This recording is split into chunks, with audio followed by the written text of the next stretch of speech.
ናኒ ግን ምን አስበሽ ነው በዚህ ያክል ያዙኝ ልቀቁኝ ያልሽ? ወጥ ካረገጥኩኝ ነው ያልሽውና ምን ፈልገሽ ነው? ምን አስበሽ ነው ማለቴ? አሁን ሃይሚን እንደዛ በሰላም ከሸኘሻት በኋላ ከጀርባዋ እንደዛ ማውራትሽ አሁን ይሄ ልክ ነው ብለሽ ነው የምታስቢው? አንቺ የምትመረቂው እንዴት ነው? የስድብ ዲግሪ ነው እንዴ ወይስ ምንድን ነው ተምረሽ የምትመረቂው? ይሄ ካንቺ አይጠበቅም። በጣም ነው የሚደብረው ያደረግሽው ነገር። አንቺ አሁን አጣየነሽ ወይስ ደግሞ አስታራቂ ነሽ እንበልሽ? ከመካከል ገብተሽ እኮ እዛም እዚህም ቀላወጥሽ። ሰላም ሰላም ቤተሰብ እንዴት ናችሁ? ደህና ናችሁ? ሰላማችሁ ይብዛልኝ። ቤተሰብ ለዚህ ቤት አዲስ የሆናችሁ ካላችሁ ላይክ፣ ሰብስክራይብ በማድረግ ቤተሰብ ሁኑ።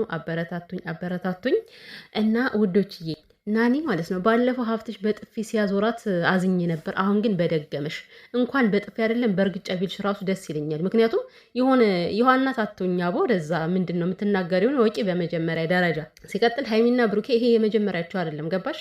ተገናንተው ተጣልተው እንደው ጫፍ ደረሱ። በቃ ውይ ተለያዩ። አሁንማ ፈጣሪ ወይ አንተ አስተካክለው እያልን ጸሎት በምናደርግበት ሰዓት እንኳ ማለት ነው በአንድ ላይ ሰርፕራይዝ የሚያደርጉ ልጆች ናቸው አይደለ? ምንድን ነው ከመካከል ላይ ገብተሽ ይሄን ያክል ፈርዘር ሂደሽ ብሩኬን የምትናገሪበት? ያለፈ ታሪክን አምጥተሽ ከዚህ ጋር ለማጣላት ነው ለማስታረቅ ነው ወይ? ይሄ እኮ ያለፈ ታሪክ ነው። ሃይሚ እንኳን ይሄን ያክል እንዳንቺ ፈርዘር ሂዳ አልተናገረችም። ገባሽ አይደለም? የፈለገ ስራ ልትሰሩ ትችላላችሁ፣ ግን የእናንተ ነገር ከሰው ጋር ሲመጣ ለሰው የሚሰጠው አመለካከት በጣም ነው የሚያስጠላው ማለት ነው። እንዴ አሁን አንቺ በምታደርገው ነገር እንደውም ብሩኬ ነገሮቹ እዛ ላይ ነው የሚደርሱበት።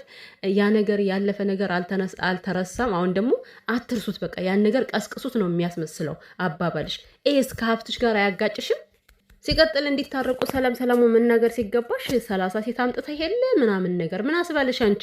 የቱ ጋር ነው 30 ሴት ያመጣው? ያመጣቸው ሴት ቢሆንስ ለፕራንክ እንጂ ለሱ ለፍቅር ነው እንዴ ያመጣቸው? ሰው ሁሉ ግን እንደዚህ ጨምላቃ ነው እንዴ? በቃ የሆነ ላዩን አይታችሁ ምንም የምትገምቱት ሰው የለም። ውስጡ እሬት የሚል የሚያስጠላ። እኔ ናኒ እንደዚህ ትናገራለች ብዬ አንድ ቀን አስቤ አላውቅም። በእርግጥ እስከ ዛሬም ድረስ በቃ ብሩኬን ትናገረዋለች እኮ ከላይ ነው ያው በምታየው ነገር ነው ብዬ አስቤ ነበር። ግን በትናንትናው ዕለት ያደረገችው ሃይሚ የመጣችበት ምክንያት ምንድን ነው? ጨንቆኛል፣ እኔ ከብሩኬ ጋር መለየት አልፈልግም እያለች ተጨንቃ ሀሳቧን ልታካፍልሽ ነው አይደለ? በዚህ መልኩ ነው የምትረጃት? የእሷን የሆነ ነገር እንደዚህ በማጣጣል ነው የምትረጃት አንቺ? ኧረ በጣም ነው የምታሳፍሪው፣ ማፈሪያ። ሲቀጥል ሃይሚዬ አሁን አንቺ ስላልገባሽ ነው። እንዴት ነው አሁን ከሃይሚ ያነበብኩት ስሜት ቤተሰብ ያልሆነ ወጣ ያለ ነገር ስላደረገች ሰው የእውነትም ያደረገች አርጎ እየተረዳት እንዳለ ነው የመሰላት ሃይሚ። ኖ እንደዛ አይደለም። ማንም አድርገሻል ብሎ አንቺን በእንደዚህ አይነት ነገር ሊገምትሽም አይችልም። እኔ እንደራሴ እንደማታደርገው አምናለሁ። ይሄ ፕራንክ ነው፣ ጀስት ኖርማል ፕራንክ ነው ያደረገችው ሃይሚ። እና ሰዎች የተለየ አመለካከት ይኖራቸዋል ብለሽ ራስሽን በዚህ ያክል አታስጨንቅ በጭራሽ። እንኳን አይደለም እኛ ብሩኬ ራሱ በሱ የተደረገበት እንደዚህ አይጠራጠርሽም። አውቆ ነው ከአንቺ ጋር እንደዚህ ድርቅ እያለ ያለው አሁን ላይ ማለት ነው። በዚህ ጉዳይ እንዳትሰጊ፣ ምንም ሊያሰጋሽ አይገባም። ከኔ ለመለየት ፈልጎ ነው ምክንያት ነው የምትይው አይደለም፣ እንደዛ አይደለም። ስራ እንደሆነ ስላልገባሽ ነው። ያው ሁለቱ ከላይዋ ላይ አሁን ስራ እየሰሩባት ነው። ፍፄና ብሩኬ ተነጋግረው ስራ እየሰሩ ነው። ግን ቢሆንም ያስጠላል። በቃ ብሩኬና ፍፄ የምታደርጉት ነገርም ደስ አይልም። በዚህ ያክል እሷንም አታስጨንቁ። ፕራንክ የምትሰሩ ከሆነ እንደተለመደው ወይ ተነጋግራችሁ ስሩ እንጂ በዚህን ያክል ሃይሚ እየተጨነቀች ስራ ጥንቅር ብሎ ቢቀር ጥሩ ነው።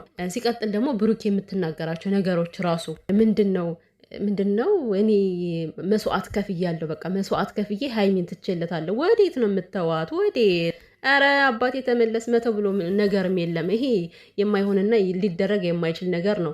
ኖርማል ፕራንክ ነው ያደረገችው። በፕራንክ ብለህ አንተ መስዋዕት ከፍያለሁ እንደዚህ አድርጋለሁ የምትልበት ምንም አይነት ምክንያት የለም።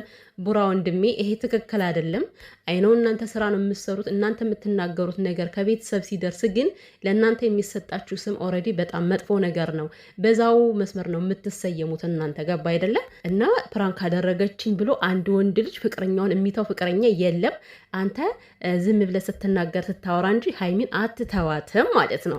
ከዚህ ጋር ልክ ሃይሚን እንደምትተዋት አድርገህ ልክ ለፍፄ ያዝነህ መስዋዕት ከፍለ ፍቅርን እንደሰጥ አድርገህ ስታወራ በጣም የሚገርመው። ብቻ ግን ይመቻችሁ፣ ትችላላችሁ። ግን ይሄን ነገራችሁን ከታድርጉት። በቃ የምር በጣም ብዙ ሰው አበሳጭቷል እንዴ። ሰው እየተበሳጨባችሁ የምትሰሩ ስራ ለእናንተ ራሱ እኮ ትክክል አይመጣላችሁም። ምንድን ነው እያደረጋችሁ ያላችሁት? ወይ ደግሞ ንገሯት ለሃይሚ አታስጨንቋት። እና ሁሉም ማለት የራሱን ሀሳብ ነው የሚያንጸባርቀው። ለየት የሚያደርገው ደግሞ የናኒ ነው። በቃ የሆነ ፐርሰናል ችግር ያለባት ነው የምትመስለው እኮ ብሩኬ እንደዚህ ዝቅና ከፍ እያደረገች። አንቺ በመጀመሪያ የወንድምሽ የባልሽ ወንድም እንደመሆኑ መጠን ልታከብሪ ይገባል።